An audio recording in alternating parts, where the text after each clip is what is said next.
మీలో చాలామంది ఈ బిర్యానీ తినే ఉంటారు. ఆంధ్ర పీపుల్‌కి అయితే వెల్ నోన్ ఉండొచ్చు. అండ్ తెలంగాణ వాళ్ళు ఏదో ఒక రెస్టారెంట్‌లో ఖచ్చితంగా ట్రై చేసి ఉంటారు. అదే ulavacharu biryani. One of my favourite. Ulavacharu అంటే నాకు చాలా ఇష్టం. అండ్ చాలా రోజుల తర్వాత తినాలనిపించింది. ఎందుకు లేట్ అని చెప్పి ఉలవచారు ఆర్డర్ చేసుకొని I started with the recipe. So దీన్ని మీరు పులావ్ అనండి, బిర్యానీ అనండి మీ ఇష్టం. Just trust the process and follow the same.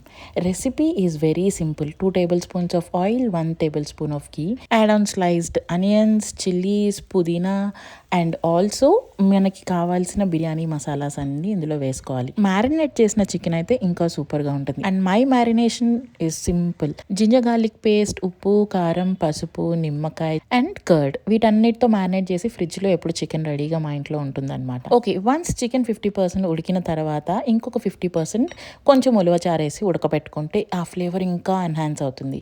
And rice నేను కంప్లీట్గా బాయిల్ చేసిన రైసే ఇక్కడ లేయర్ చేస్తున్నాను. అండ్ రైస్ వేసిన తర్వాత ఇంకొక 2 to 3 table spoons of ulavacharu. Cream is optional. Cream combo బాగుంటుంది కాబట్టి నేను వేసాను అనమాట. మీకు స్పైసీగా ఇష్టం అంటే you can skip the cream. And కొంచెం కొత్తిమీర వేసుకుని లేయర్ చేసుకుని ఒక్క 10 నిమిషాలు లేకపోతే 5 నిమిషాలు దమ్ పెట్టుకుంటే ఆ అరోమా ఉంటుంది ఇల్లంతా. I just can't really tolerate. And అది అలా వేడివేడిగా సర్వ్ చేసుకుని కమ్మటి పెరుగుతో తింటే one of the best comforting biryani or pulav at home.